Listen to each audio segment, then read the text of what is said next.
মাথাল মিছিল আমাদের সমাবেশ স্থলে প্রবেশ করছে। আমরা করতালি দিয়ে তাদেরকে স্বাগত জানাই।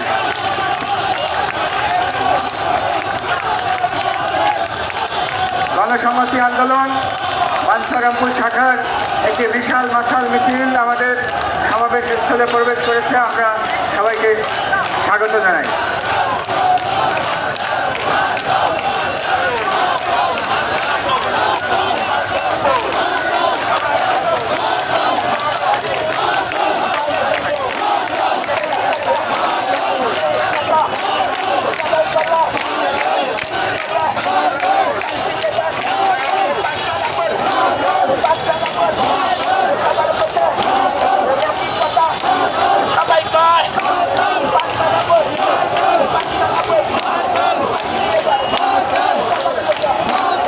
আপনারা সকলে বসে পড়ুন।